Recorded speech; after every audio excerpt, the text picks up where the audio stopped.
As Villefort observes, it is a great act of folly to have left such a man between Corsica, where he was born, and Naples, of which his brother-in-law is king, and face to face with Italy, the sovereignty of which he coveted for his son.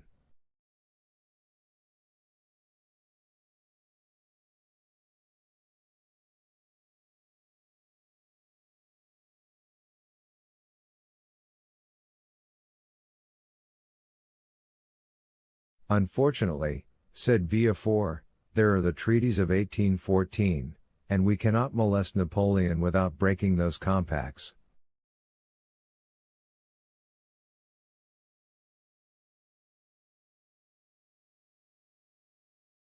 Oh, well, we shall find some way out of it, responded M. de Salvieux. There wasn't any trouble over treaties when it was a question of shooting the poor Duc d'Enghien.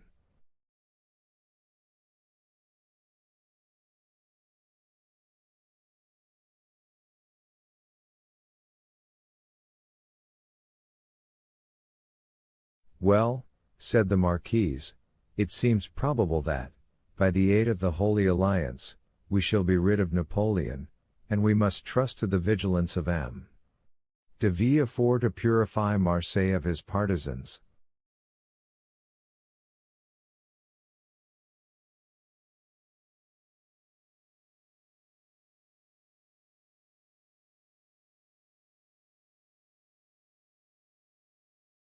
The king is either a king or no king. If he be acknowledged as sovereign of France, he should be upheld in peace and tranquility, and this can best be effected by employing the most inflexible agents to put down every attempt at conspiracy. 'Tis the best and surest means of preventing mischief.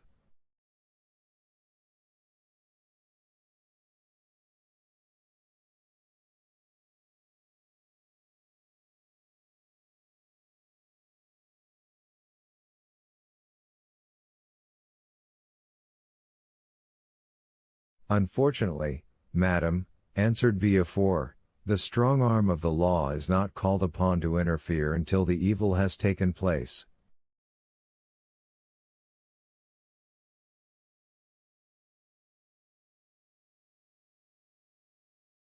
Then all he has got to do is to endeavor to repair it. Nay, madam, the law is frequently powerless to effect this. All it can do is to avenge the wrong done.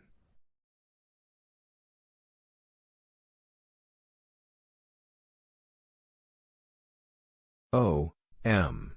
de Villefort, cried a beautiful young creature, daughter to the Comte de Salvieux, and the cherished friend of Mademoiselle de Saint Méran, do try and get up some famous trial while we are at Marseille.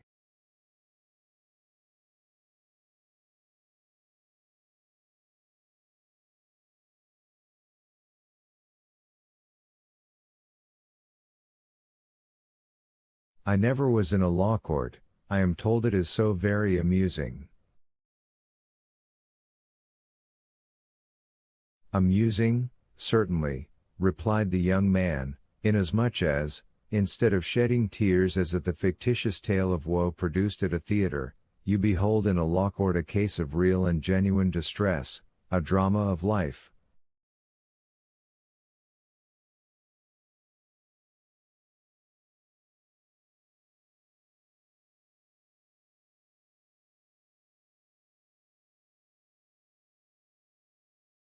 The prisoner whom you there see pale, agitated, and alarmed, instead of, as is the case when a curtain falls on a tragedy, going home to sup peacefully with his family, and then retiring to rest, that he may recommence his mimic woes on the morrow, is removed from your sight merely to be reconducted to his prison and delivered up to the executioner.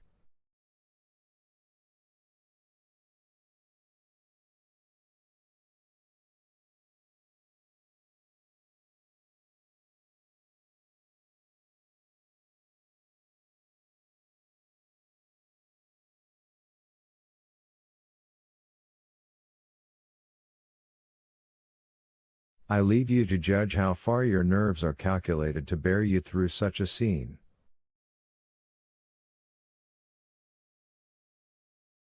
Of this, However, be assured, that should any favorable opportunity present itself, I will not fail to offer you the choice of being present.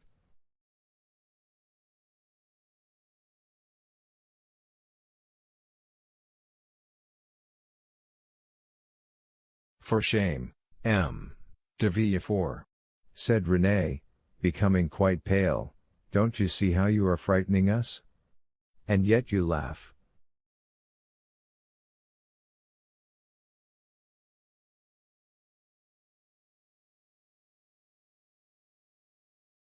What would you have? 'Tis like a duel.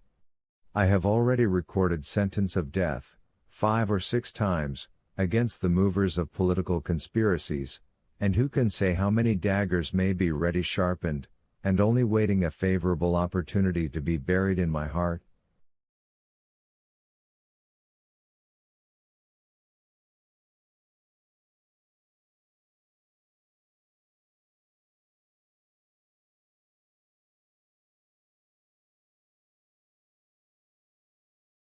Gracious heavens, M. de Villefort, said Renee, becoming more and more terrified, you surely are not in earnest.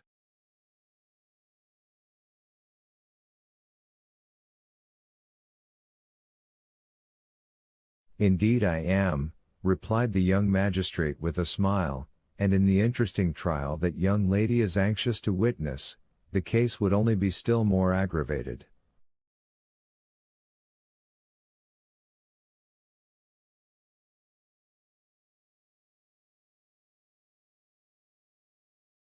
Suppose, for instance, the prisoner, as is more than probable, to have served under Napoleon, well, can you expect for an instant, that one accustomed, at the word of his commander, to rush fearlessly on the very bayonets of his foe, will scruple more to drive a stiletto into the heart of one he knows to be his personal enemy, than to slaughter his fellow creatures, merely because bidden to do so by one he is bound to obey?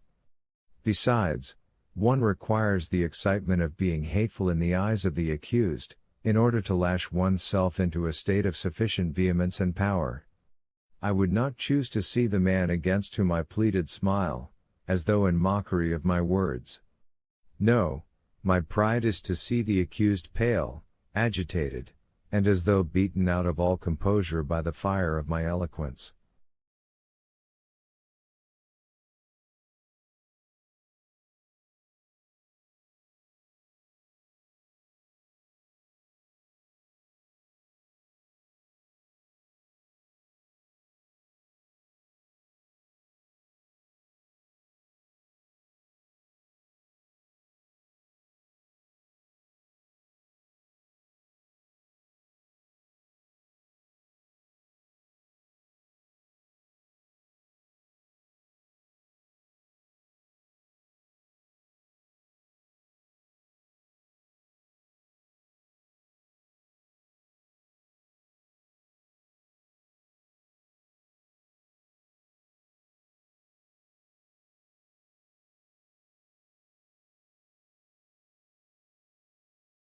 Renee uttered a smothered exclamation. Bravo! Cried one of the guests, that is what I call talking to some purpose.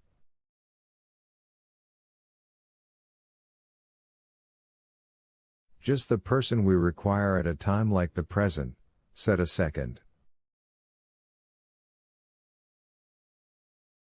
What a splendid business that last case of yours was, my dear Villefort, remarked a third.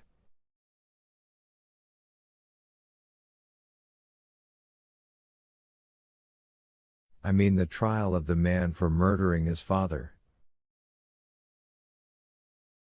Upon my word, you killed him ere the executioner had laid his hand upon him.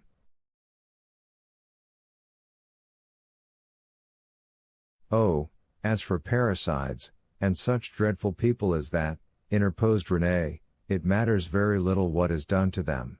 But as regards poor unfortunate creatures whose only crime consists in having mixed themselves up in political intrigues,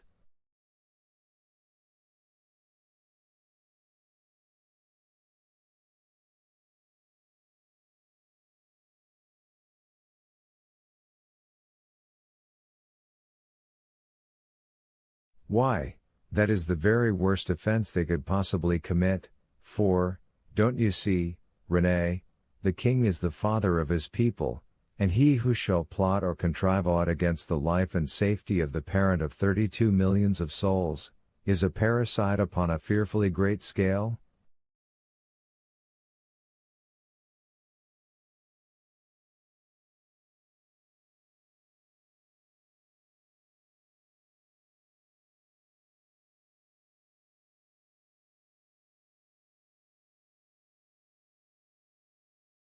I don't know anything about that, replied René, but, de Villefort, you have promised me, have you not? Always to show mercy to those I plead for.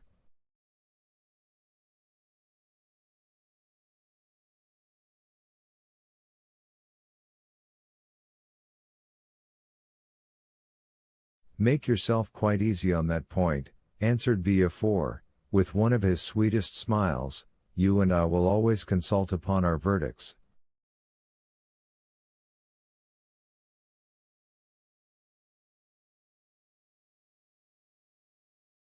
My love, said the Marquise, attend to your doves, your lapdogs, and embroidery, but do not meddle with what you do not understand.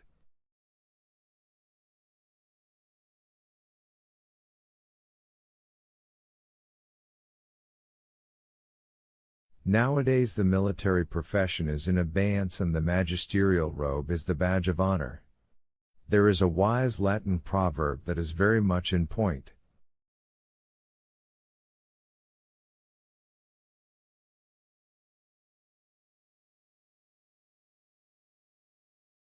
Sedent arma toga, said Villefort with a bow.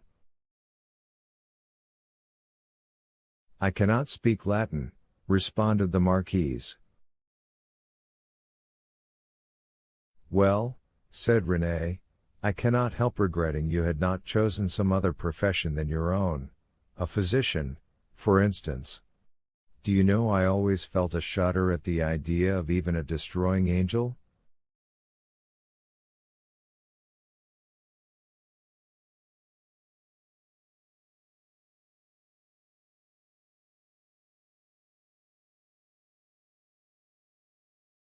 Dear, good René, whispered Villefort, as he gazed with unutterable tenderness on the lovely speaker.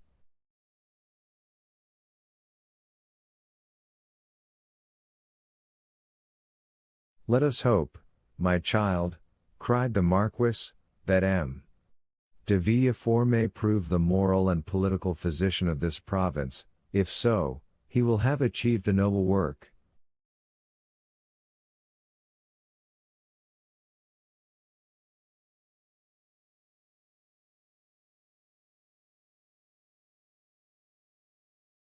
And one which will go far to efface the recollection of his father's conduct, added the incorrigible Marquise.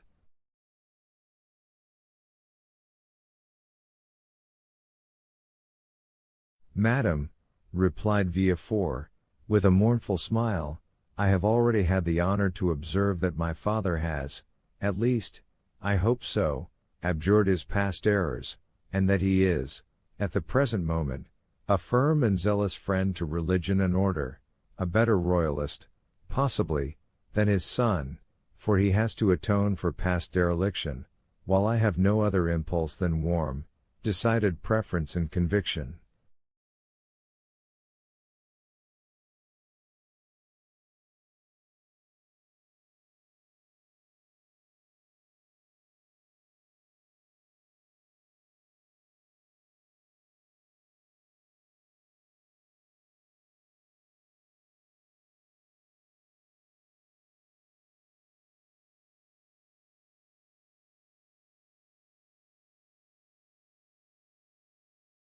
Having made this well-turned speech, Villefort looked carefully around to mark the effect of his oratory, much as he would have done had he been addressing the bench in open court.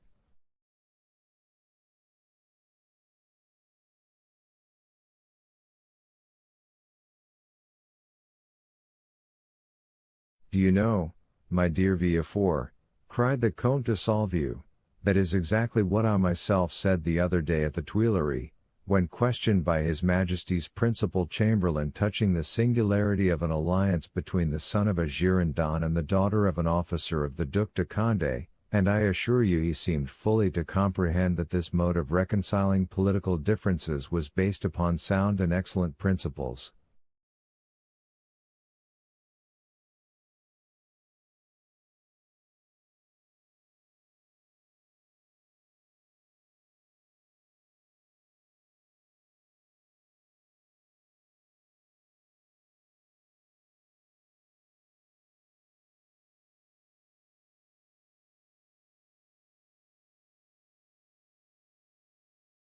Then the king, who, without our suspecting it, had overheard our conversation, interrupted us by saying,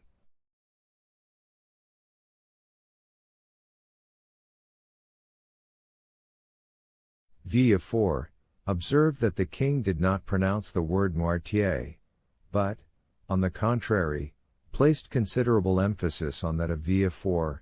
Villefort, said His Majesty, is a young man of great judgment and discretion, who will be sure to make a figure in his profession. I like him much, and it gave me great pleasure to hear that he was about to become the son-in-law of the Marquis and Marquise de Saint-Méran. I should myself have recommended the match, had not the noble Marquis anticipated my wishes by requesting my consent to it.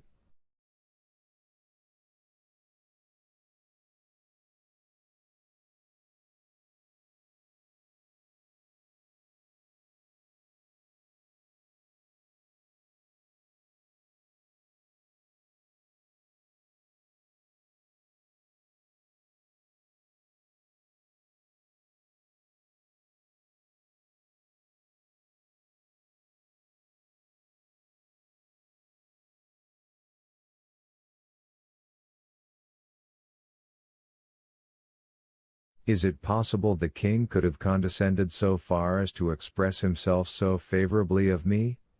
Asked the enraptured Villefort.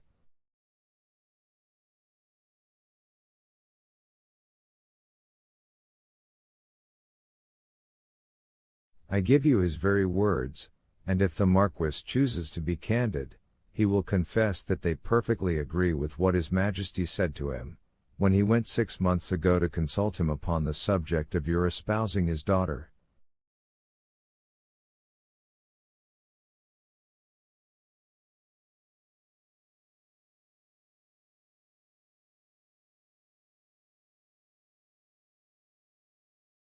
That is true, answered the Marquis. How much do I owe this gracious prince? What is there I would not do to evince my earnest gratitude?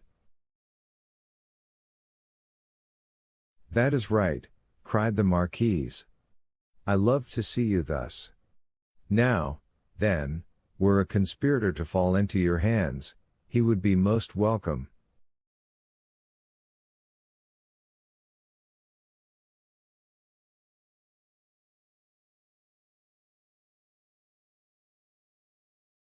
For my part, dear mother, interposed Renée, I trust your wishes will not prosper, and that Providence will only permit petty offenders, poor debtors, and miserable cheats to fall into M. de Villefort's hands, then I shall be contented.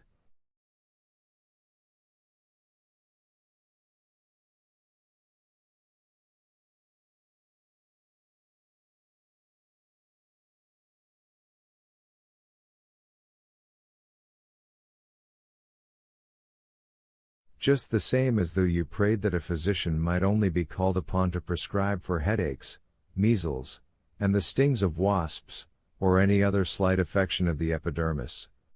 If you wish to see me the king's attorney, you must desire for me some of those violent and dangerous diseases from the cure of which so much honor redounds to the physician.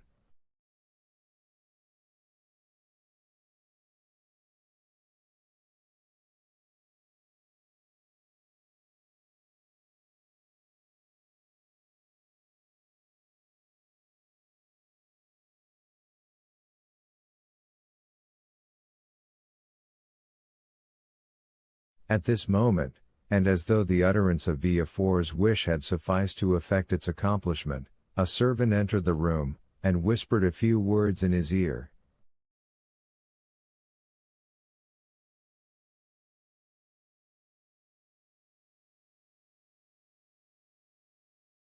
Villefort immediately rose from table and quitted the room upon the plea of urgent business. He soon, however, returned, his whole face beaming with delight.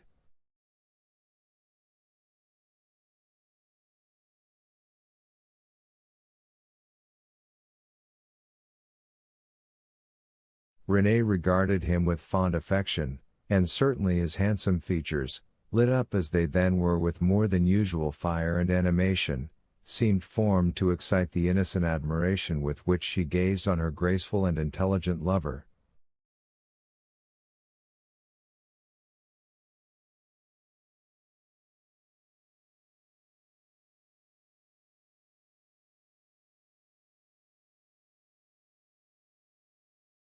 "You were wishing just now," said Villefort, addressing her, "that I were a doctor instead of a lawyer.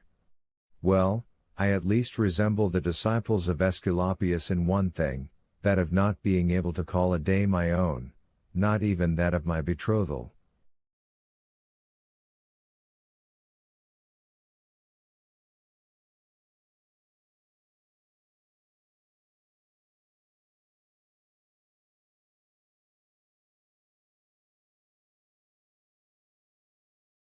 "And wherefore were you called away just now?"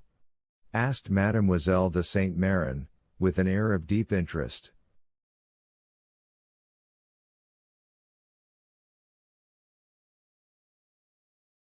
"For a very serious matter, which bids fair to make work for the executioner."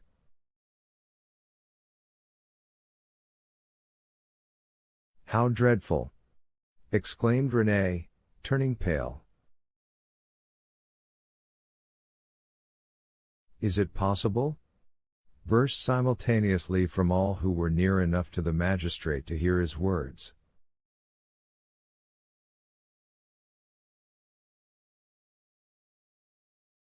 "Why, if my information prove correct, a sort of Bonaparte conspiracy has just been discovered."